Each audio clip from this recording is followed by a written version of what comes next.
2019 New York Comic Con. We're back. Startalk.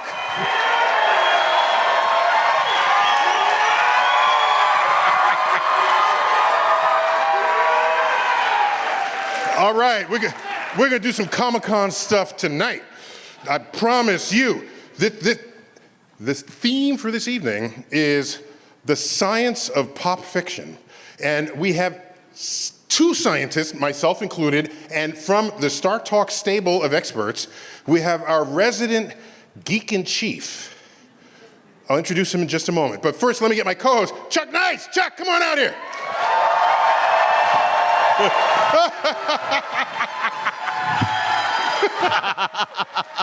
Love you, man. Love you too, man.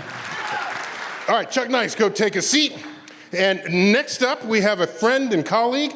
He's an astrophysicist at the CUNY system based in Staten Island. Come on up, Charles Liu.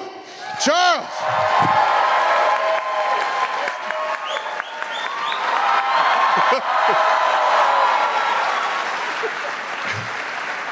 Charles, what was that about? I'm just so excited to be at Comic-Con. New York Comic-Con is the best. It really, really is. Yeah. All right. Comic-Con rocks, man. So we got three segments. The first one will be devoted to the topic of fictional elements. Ooh. What does that even mean? Well, like antimony, arsenic, aluminum, selenium, hydrogen, oxygen, nitrogen, rhenium. Those are real elements. Oh. Yeah, we're talking about fictional elements. Oh, look at that. Somebody right away. Look. So all right, you didn't win anything, man. Sit down. So, Charles, what role do fictional elements play in the world of comics?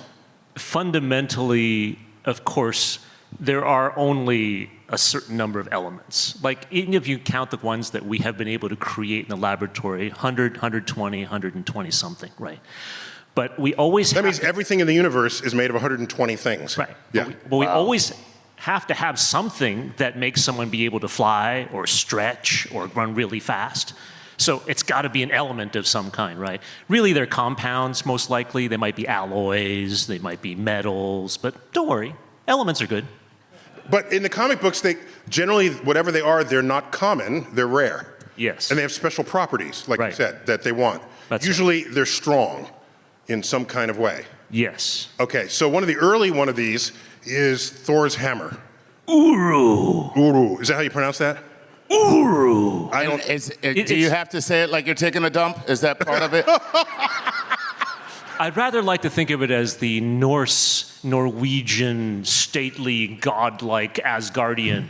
Uru. Nice. Oh, that was convenient. So it's an Asgardian dump. Okay. Okay, so Uru is a fictional element. They don't have a lot of And what about up in Asgard? Wolverine's claws? What are those? Adamantium. Adamantium. Another element. And Wonder Woman's bracelets?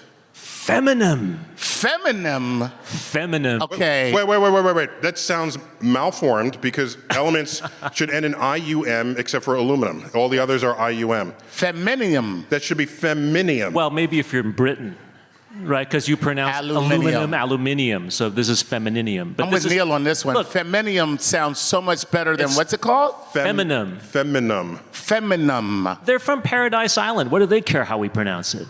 Okay, fine. This is true. I'm just saying, feminum sounds like something that you would use to, get rid of like male toxicity.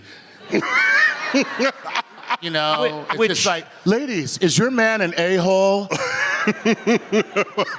Well, the feminine name. So it'd be like a perfume that gets you can either spray it on or give it to him in a pill, you know what I mean? Try new feminine. Well, the term feminine came originally from a two-part episode called The Feminine Mystique in the original Wonder Woman television series from 1976 to 1977. Damn. Featuring a young 20-year-old Deborah Winger, three-time Academy Award nominee, as Wonder Girl. Wonder Girl. Drusilla. Yes, Diana Prince's fictional younger teenage sister. Wait, Academy Award or Emmy Award nominee? She was nominated for 3 Academy Awards. But Deborah Winger. Officer Deborah General. Officer and a Deborah gentleman. Winger. Deborah Winger. Yeah. Gotcha. No, Okay. Linda Yeah. Carter, regrettably, has not yet been nominated for an Oscar. Hey man, let me tell you something. If I didn't know and love you as much as I do, I would think you would have an unhealthy obsession with Wonder Woman. Given what he knows about the situation. Guilty as charged. It's awesome. So tell me more about the bracelets. What? Okay. Theoretically, the bracelets were originally a symbol from the ancient Greek days. This is based on the Wonder Woman sort of creation anthology back in the 1930s and 40s. So she's Amazon. Yeah, she's Amazon, but these bracelets were a symbol that they were subservient to men, that they had been captured by men, they were enslaved by men.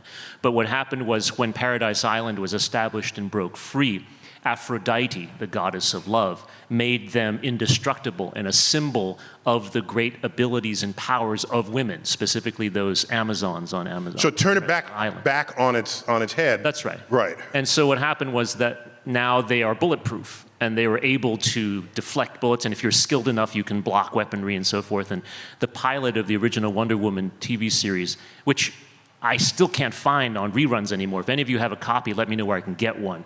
There's a scene where she is trying to make money because money was not something she was used to. And she got on a stage and she was knocking away bullets. People were shooting with handguns. And then some little old lady brings out like a Tommy gun, like a submachine gun, and starts blasting. And he's like, and he's like, I can't find it anymore.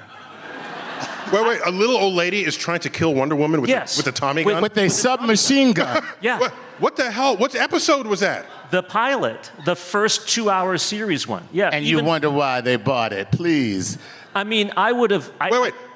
The first A time I little saw old it. lady Yes. picked up a Tommy gun to kill Wonder Woman. Well, not so much to kill, but yes, to kill. She was a Nazi agent, and the whole point was that. Wait a minute, she's a Nazi grandma? Yeah. Grandma Nazi. Remember that the original Wonder Woman series was set in World War II. It was a historical fiction. So what happened was that this character, Wonder Woman, Linda Carter, needed to make money, and so she was a stage personality, a impresario, like Spider-Man on stage, right? So that she could demonstrate. People paid tickets, bought tickets, paid money, so that she could stop bracelets and have them watch it. And then some old lady came up, said, "I'd like to try," right. and she came up and she had a violin case, and she opens it up, and it's a submachine gun. Before you know it, she's a Heil Hitler. And Yeah. and it was like, well, we do this, and then she's, oh, you can't do this. Like, no. And then Wonder Woman says she's not afraid. Ah, right. And she goes up, and she's, I still can't find it. Good. After all these years. Because I don't know what would become of you if you found that. I have a bit of physics observation to share that only came to me in this moment. Oh, okay. It's not good enough for the bracelets to be bulletproof. You have to be faster than the bullet to put the bracelet in the way of the bullet to block it. Right. If you're that fast, you could just step to the side. Yes. Right? Yes. I'm just thinking. There are two good reasons that you know what? First you killed Pluto, now this? Really? I'm just saying. Why stand in the middle of bullets when you can pull a Matrix thing on it and do one of these? There are two good reasons not to dodge, although you can do that, yes. One is that you protect the people behind you. But not the people on the sides. And that Everybody behind you is great. And that was the second point. Just like in, The Phantom Menace it was, right? When it was first introduced that you could use your lightsaber to deflect blaster shots and use them as weapons against the people that were firing against you. Wonder Woman can now use those bracelets to attack. Oh, okay. Because I was going to say, in defense of the Jedi, when they use a lightsaber, they don't just deflect it, they send it back to where it came from, thereby rendering the shooter. So Wonder Woman. Isn't that what he just said? Were you paying attention 14 seconds ago? I have a very short attention span. Right. And one other bit of physics about blocking bullets. Handguns wouldn't, but a rifle shot is actually supersonic, typically. That's right. So if the bullet's moving supersonically, your hands would have to be moving supersonically as well to intersect them, typically. So each hand would leave a little sonic boom behind. And so, they didn't do that. So they missed an opportunity. That's true. Yeah, it could have put real science. That's all. But also keep. I am sure they're losing sleep. Wait, we got to move on.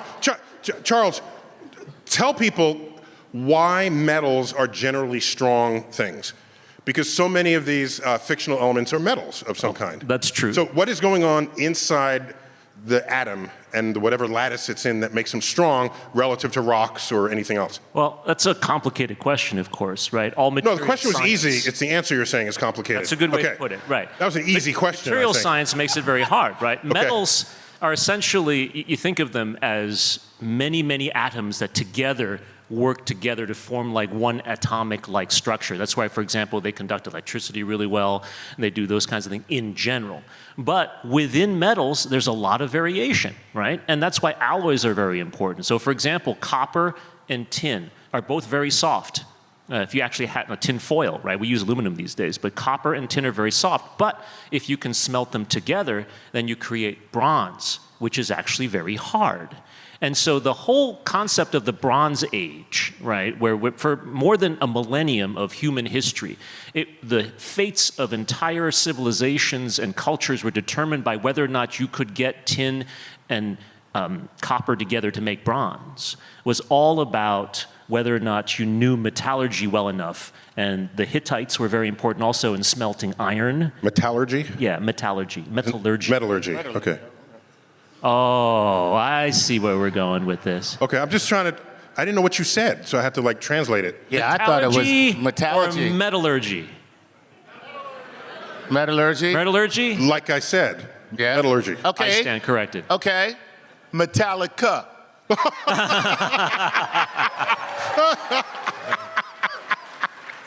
Okay. Okay, so tell me about Iron Man. He's got, I think he's got palladium in there. What is that? Yeah, okay. All right. There could be some very serious Iron Man fans out there Yes. that did not like that react. See? And there they are. Banding together now. No. Iron Man is cool. I have no problem with Iron Man. It's the palladium part, okay? Okay. You see, so palladium is one of the elements on the periodic table. Yes. And this requires a little bit of history, okay? Back in the 1960s when Iron Man was first created, the suit acted like a defibrillator or a heart helper because he had that shrapnel in his heart. So it was none of this arc whatever, right? But actually, he occasionally would actually have to sit down in some room and plug in his armored chest plate, like into the wall, in order for it to get recharged enough to keep his heart beating. That is awesome. Okay, that was in the 60s.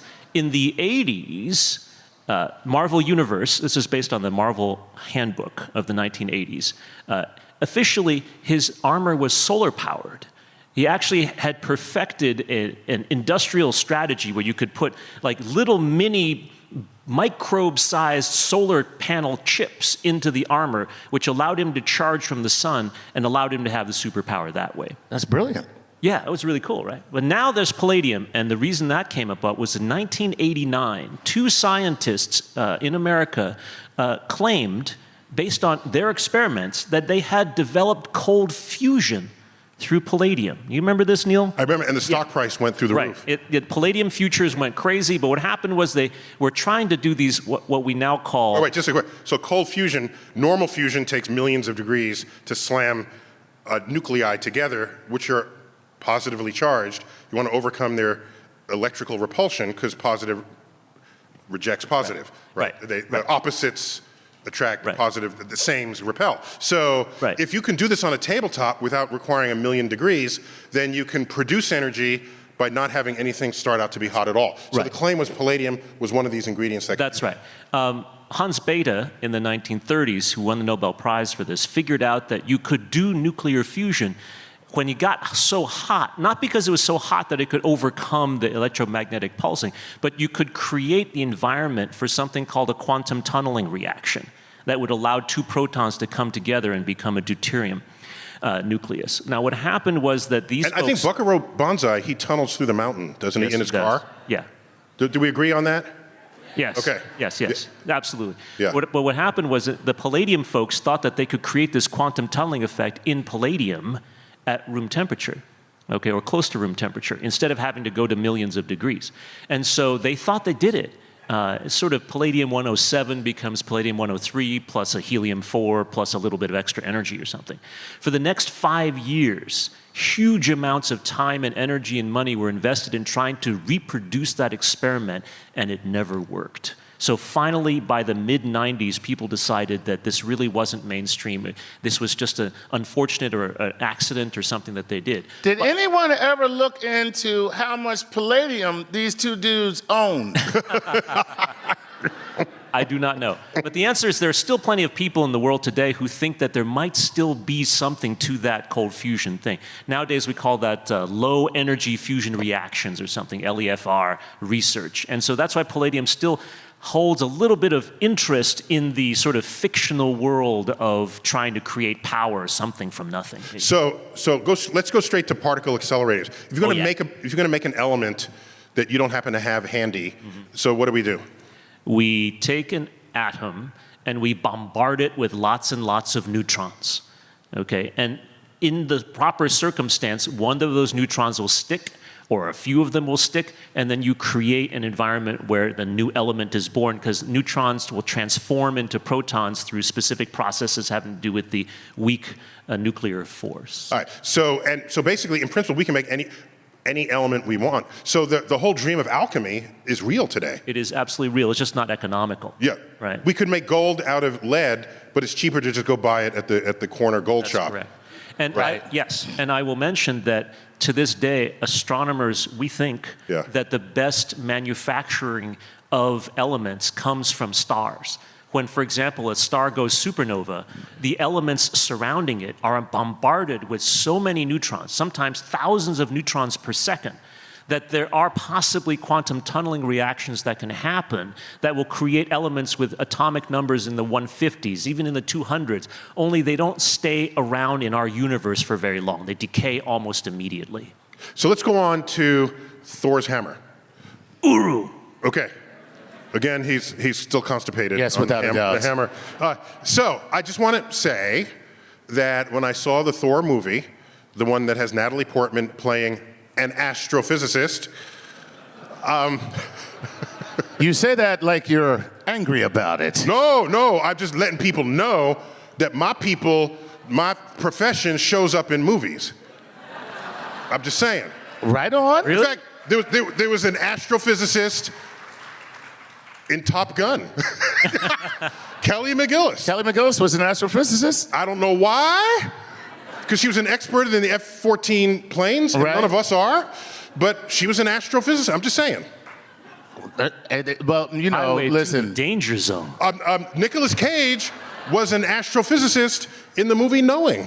In the movie? Knowing. Okay. Knowing. It really should have been called Not Knowing, actually, if you saw the plot. But so we out there. So anyway, I'm watching the movie, and I'm thinking, gee, I wonder how heavy the hammer is. And there's a scene where his father talks about Mjolnir, the name of the hammer, right? And says, there it is, forged in the heart of a dying star.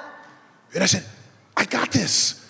It's made in a dying star. We know dying star. We're astrophysics people. So I went home, got densities of the densest dying star. So I got a pulsar, dense packed with neutrons. Yep. And I said, I'm going to make Thor's hammer out of neutrons. So I got a replica of his hammer, measured the volume, figured out how many neutrons you could fit in it, and then I tweeted how much that hammer would weigh.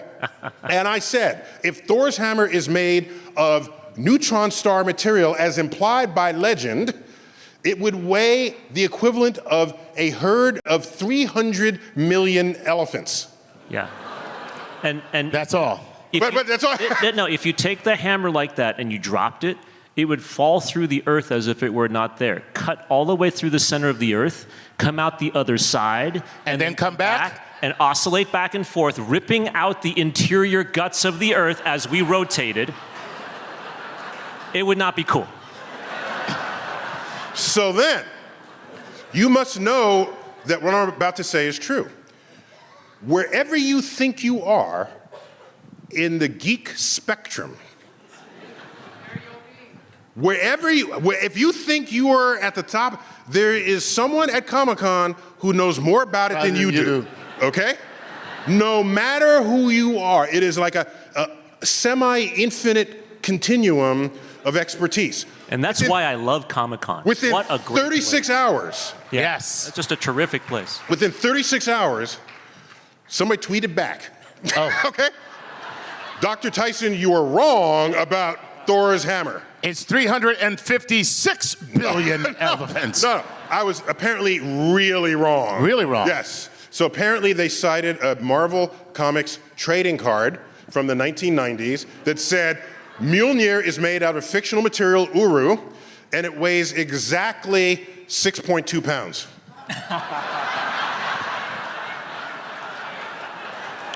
6.2 pounds. And so I'm saying, I like my answer better. Yeah, but your hammer, you can't use it to actually do anything. Well, except Thor can, because look. wait, I'm not done. Wait, so, okay. So I mentioned this one time, and it had a super fan in the front row, and it said 6.2 pounds. Did they say on which planet it weighs 6.2 pounds? Oh, that's good. That's good. Mic drop. Yes. Yes. We are not worthy of that. We can find the planet where the 6.2 hammer weighs 300 billion elephants. And then HGTV tweeted, is it a ball peen hammer or is it a regular hammer? Just saying. What can you build with this So here's the hammer? problem. I thought it was made out of neutron star material, Okay. but that's not what he said in the movie. He said it's made in a neutron star, in the field of a dying star, and then they captured that in Infinity Oh, War. the guy, Infinity that's War. right, Infinity Yeah. Wars. That's with that whole contraption. right. Yeah, there the you go. dwarves They that use come the down power of the neutron star to forge the. Gotcha. Yeah. So let me end this I'm so first glad we segment. figured that out. End this first segment. Tell us about vibranium. Vibranium. Yes. Yeah. The black element. What?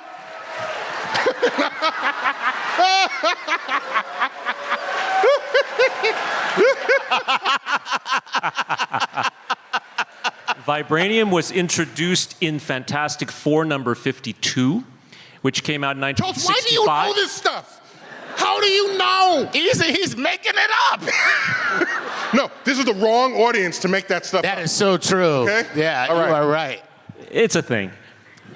Okay, go. So go ahead, Fantastic Four number 52. I own Fantastic Four number 52. Nice. That's why I know. So what does it do? It's a beat-up old copy. It smells all moldy. Not what does your It's not comic worth book anything. do? What does vibranium This is do? Comic-Con. Okay. This is Comic-Con. Don't you share the love of a beat-up old 1965 comic book. Thank you. Tell me about the properties of vibranium. Originally, when it was designed, vibranium was just able to absorb any kinetic energy. In other words, it just magically dissipated. So any impact on vibranium made it as if it were never there. That made Be like Kevlar.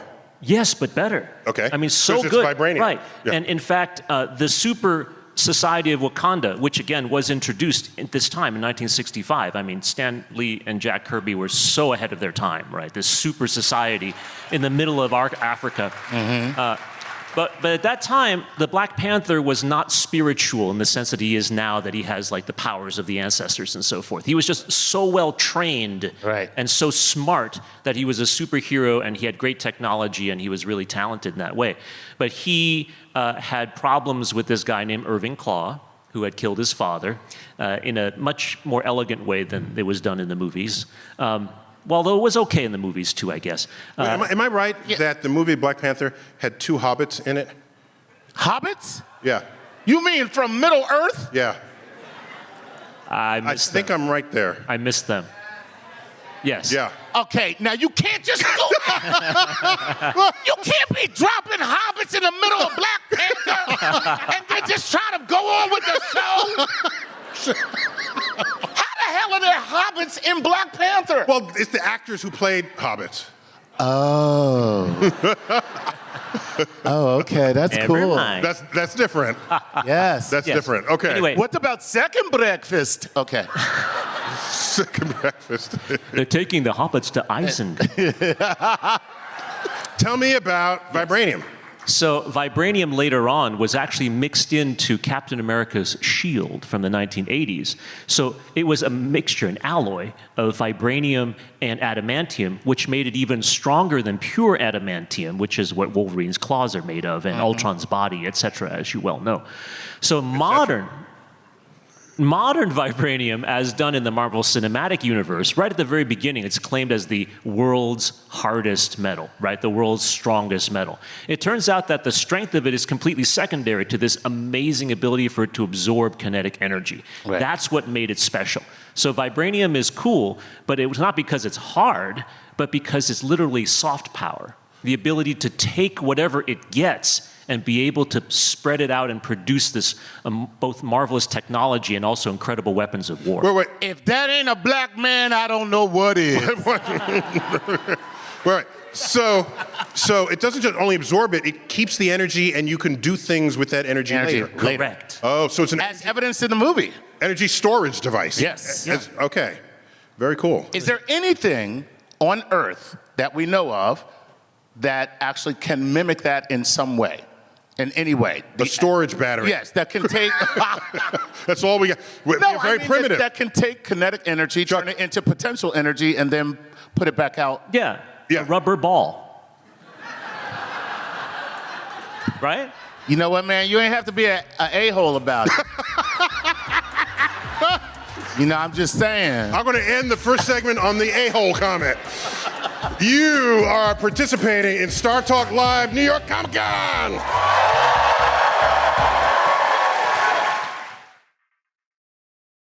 We are back, New York Comic Con 2019. Chuck Nice, co-host. Thank you, sir. Tweeting at Chuck Nice Comic. At Chuck Nice Comic. Excellent.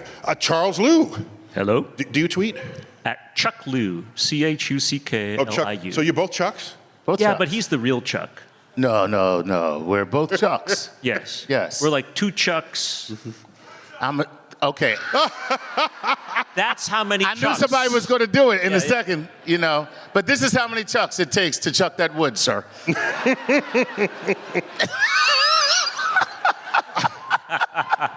All right, so let's talk about how you get around the universe. Oh, God. Let's talk about how you get around the universe and the technologies that empowered it. So we've got, obviously, the warp drive. Oh, yeah. Okay?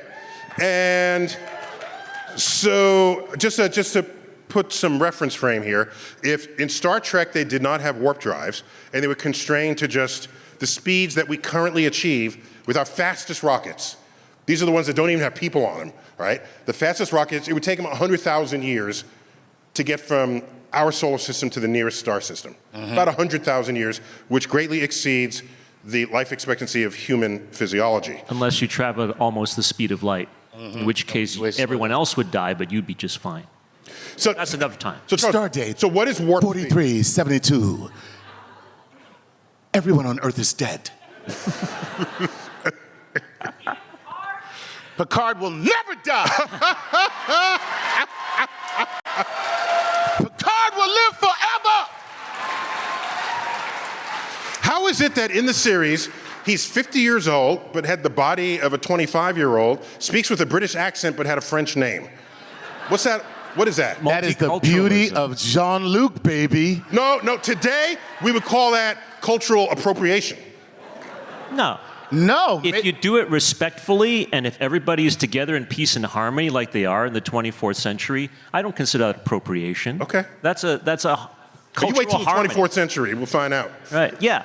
So what is warp? What is going on in a warp drive, in a warp speed?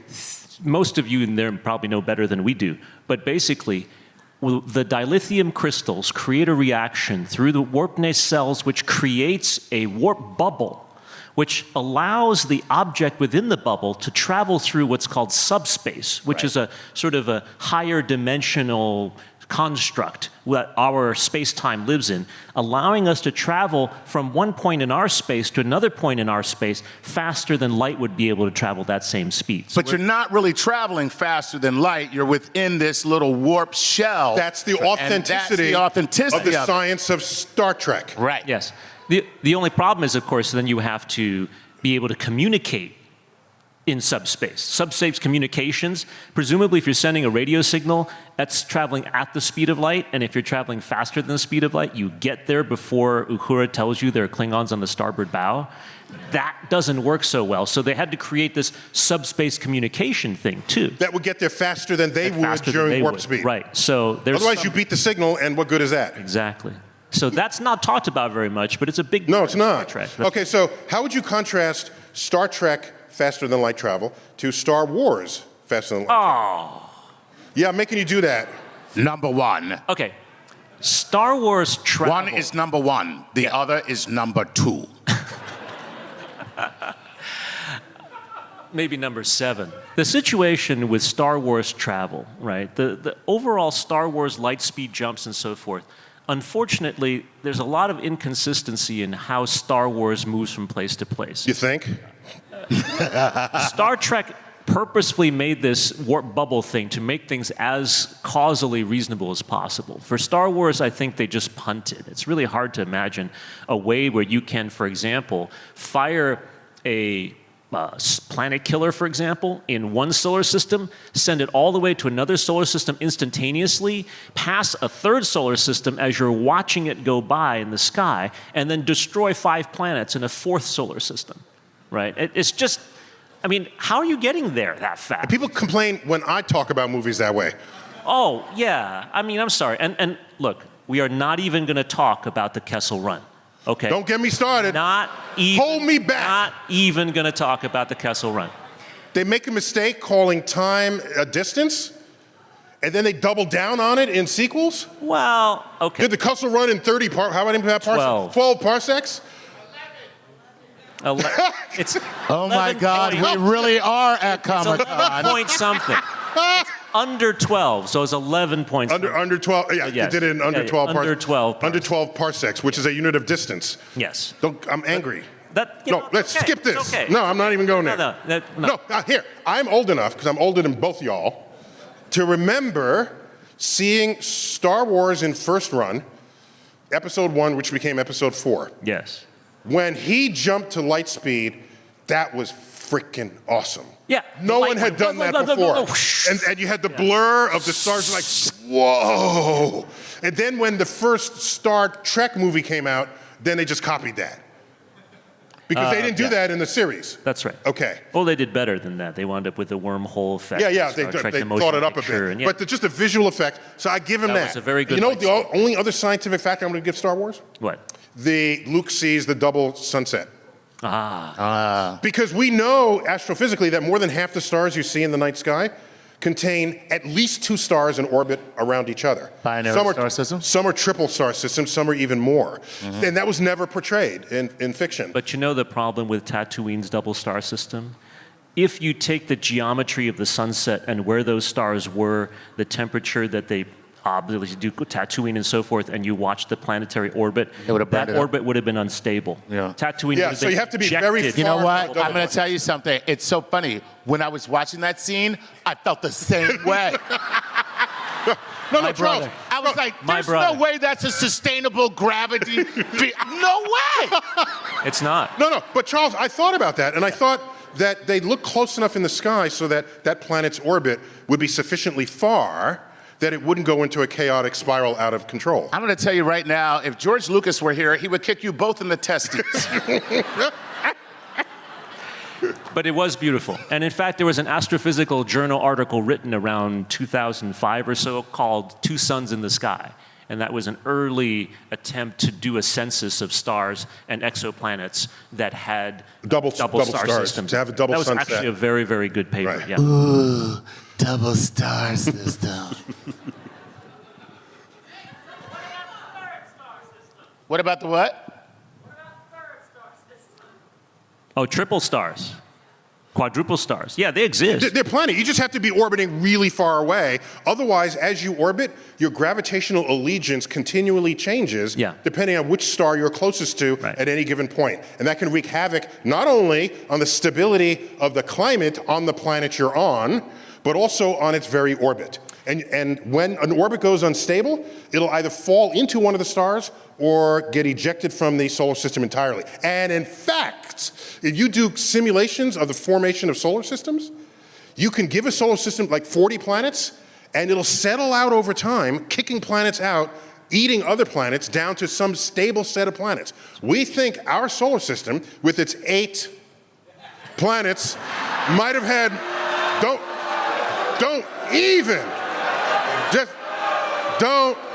even get me started here.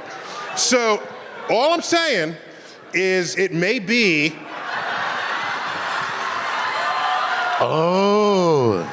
that there are more planets rogue moving between stars than there are in orbit around stars themselves, ejected from the formation process of solar systems themselves. Nomad planets? Planets without a solar system? What's that? Nomad planets? Yes. Planets without a solar system? Homeless planets. Homeless planet? That's correct. Hi, I'm Sarah McLaughlin.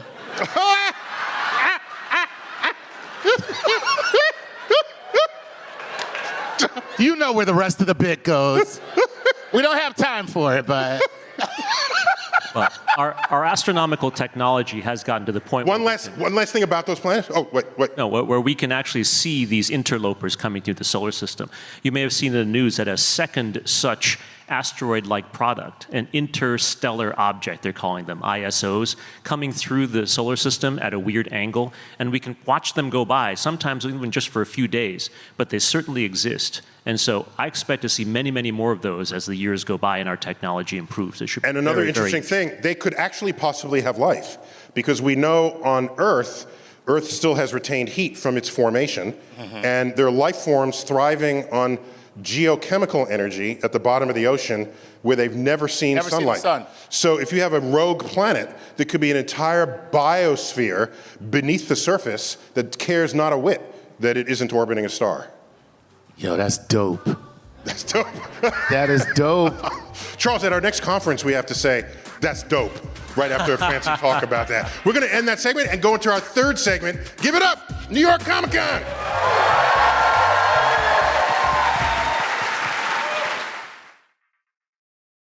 New York Comic Con 2019. Yes.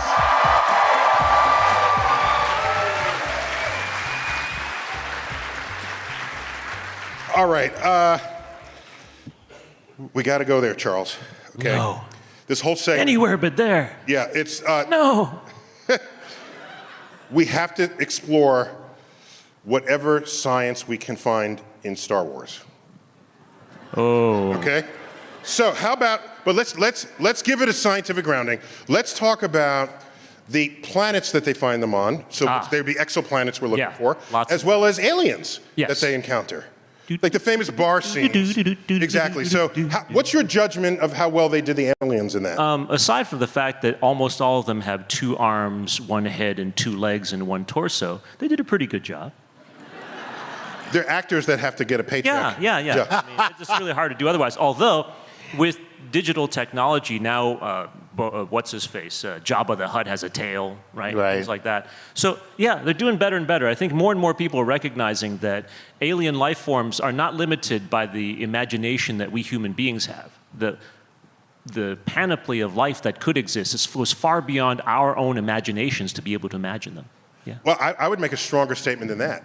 If you look at other life forms on Earth, that's true. Most of it does not look humanoid. With a head, 2 arms, 2 legs. Earthworms, oak trees, octopoids. I said that right. You said it right. Octopoids. Yes. Most life on Earth in the Star Trek looks less like humans than the aliens in the bar scenes of Star Wars. That's right. Well, in Star Trek, The Next Generation, We're talking about Star Wars right now. Oh, sorry. But in the season 7 episode, The Chase. Okay, go.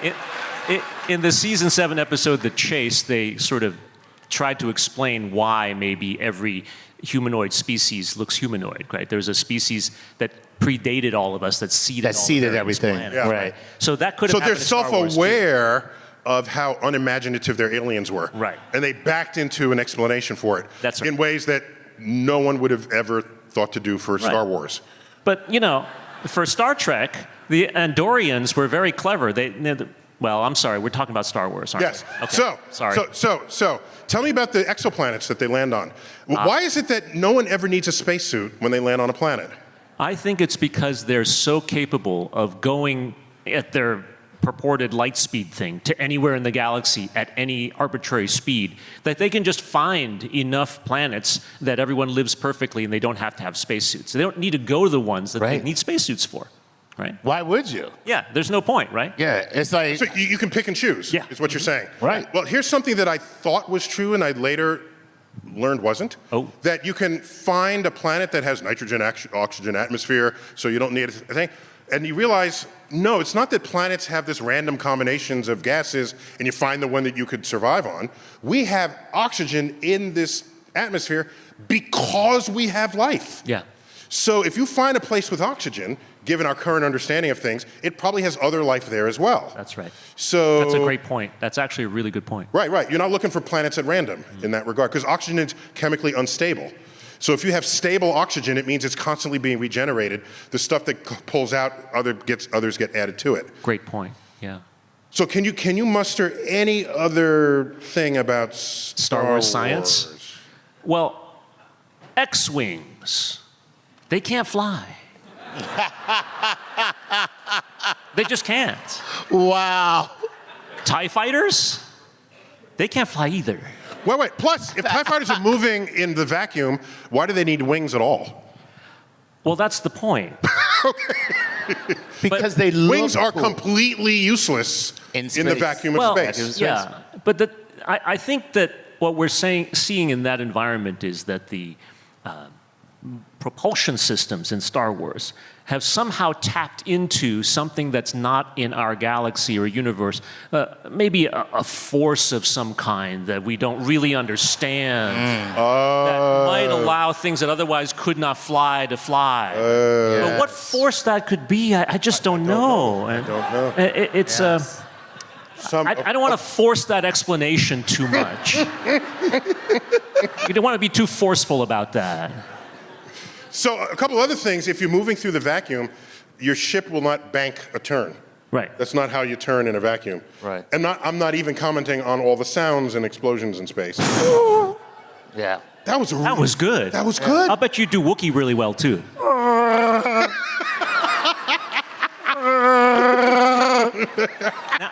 now do a Wookiee banking through space.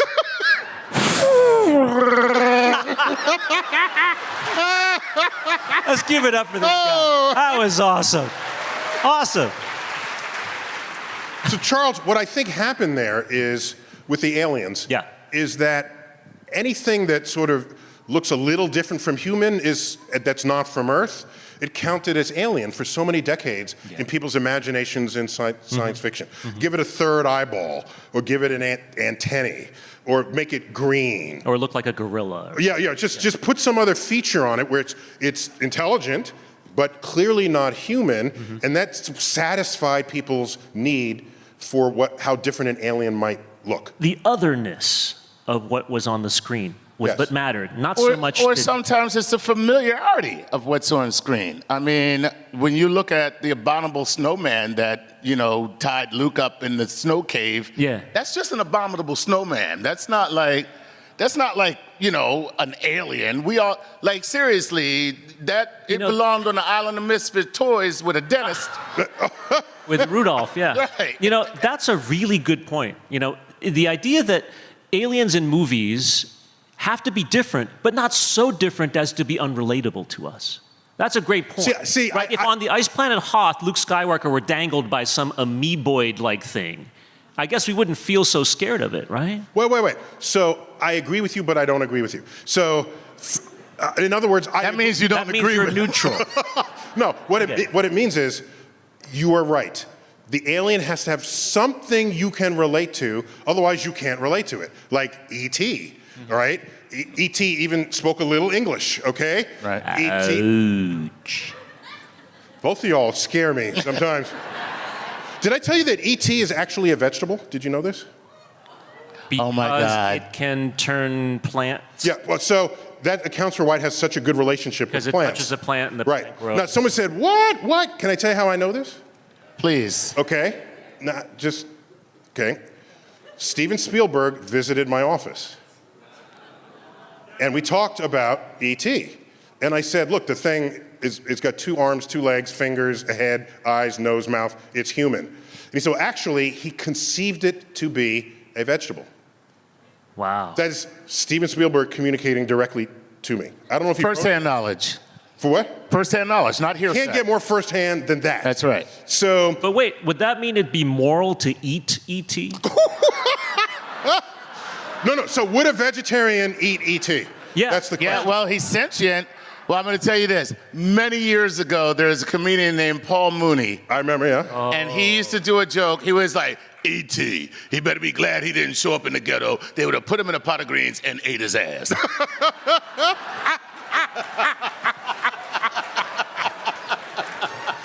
We've got to end it there.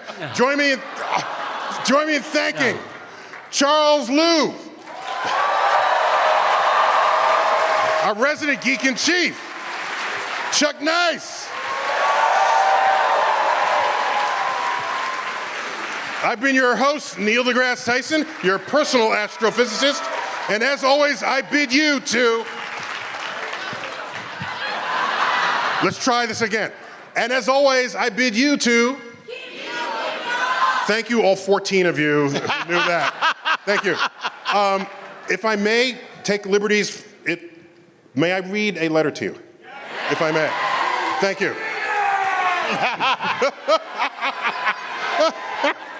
Oh, that's so funny.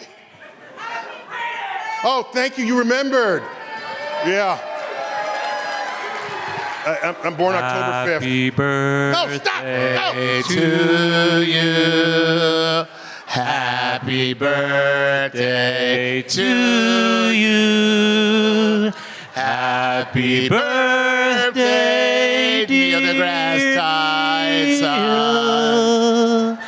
Happy birthday to you. Thank you. I don't know why they planned Comic-Con on my birthday. I don't know how they did that. So, at the risk of sounding like it's a shameless plug, I have a book coming out on Tuesday. It's called Letters from an Astrophysicist, and it contains correspondence I've had over the years with the public on all manner of very personal, private things that I just never talked about on YouTube videos or on shows such as this. And you've never seen me debate a creationist, for example, or a ufologist. I'd never. They're in here, okay? I have conversations with them in this book. Someone asked, is there a large hairy ape wandering the Pacific Northwest? I engage that person in this book. 3 letters are from prisoners. One who's serving time and he won't be able to watch his kids grow through their teenage years wrote to me and said, I just learned that they like science. Is there any advice you can give me that I can share with them to reassure them that I still love them? There's some heart-wrenching stuff in here. What I want to do is read to you the epilogue, if I may. It's very personal, but it's the epilogue. I know, I might. There's some demanding people out there. Read it. Don't do this. Read. Okay. Damn, y'all. Okay, I got to put on my old people glasses, so hold on. Do I have them? Because I'm an old fart. I'm probably 60% gray, and it's all tinted now, because it's like, yeah, in a couple of years, I'll come out all gray, and I'll be with y'all. I see some gray folks out there, right there. Okay, I'm with you, okay? By the way, Neil, we call that hair color. Hair color, okay. All right, epilogue. A eulogy of sorts. A letter to Dad. Saturday, January 21st, 2017. Based on a eulogy I delivered to friends and family here in New York City at the Holy Trinity Catholic Church. Dear Dad, thank you for a lifetime of wisdom you've bestowed upon me. drawn from moments, circumstances, and incidences in your life. With your permission, I'll share a few of that, which for me rise above all others.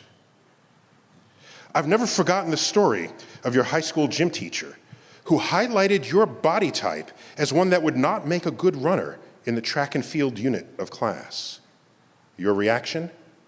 Nobody's going to tell me what I cannot do with my life.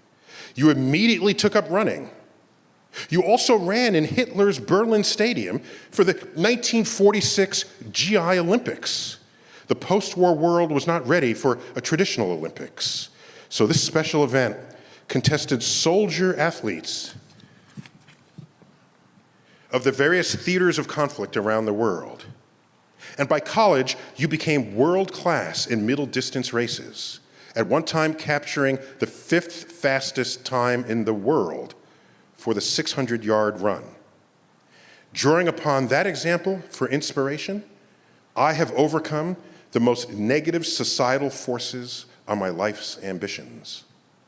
I've never forgotten the story of your best friend, Johnny Johnson, also a track star, competing in a meet against the New York Athletic Club. In the day, they, of course, admitted only wasps. So athletic blacks and Jews instead competed as teammates for the Pioneer Club, founded for that purpose. As Johnny came around the last turn in the quarter mile, he was ahead of the New York Athletic Club runner by several strides when he overheard the fellow's coach audibly yell to his runner, "Catch that nigger." Johnny's reply to himself was simple and direct. This is one nigga he ain't gonna catch.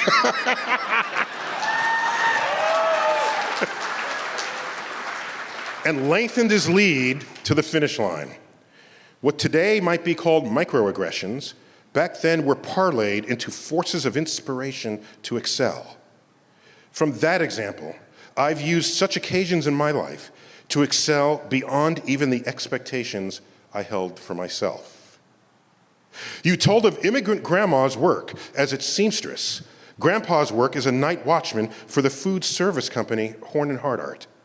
A good thing, because he would occasionally bring home leftover food when the money was tight.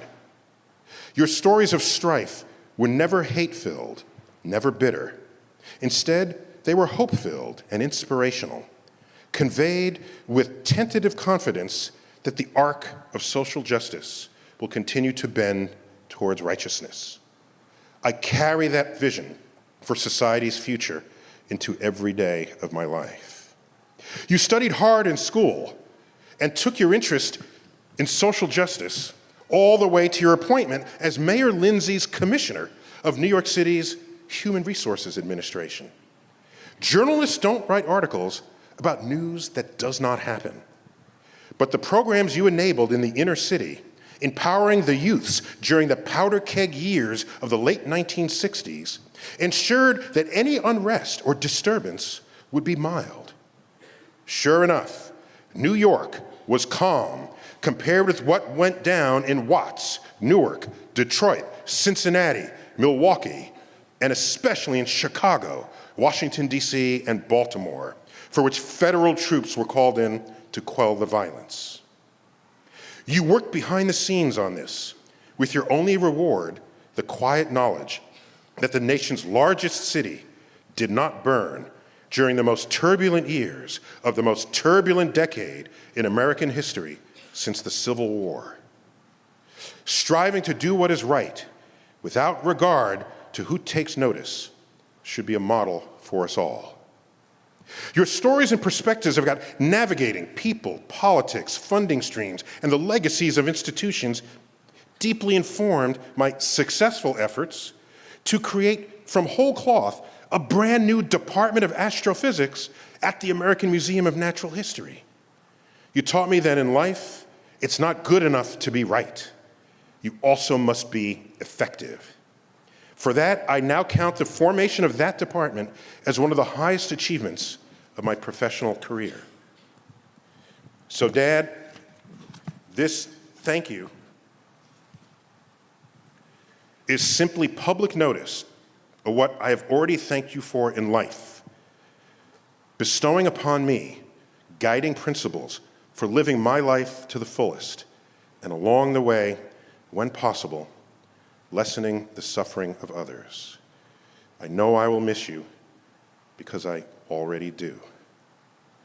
Cyril deGrasse Tyson, rest in peace.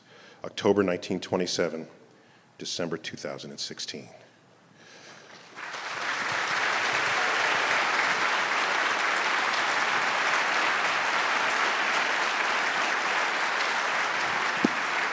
So, listen, y'all, we love you. Comic-Con, there's nothing like a Comic-Con community, a Comic-Con audience, where the biggest fight anyone gets into is whether your cosplay was authentic. And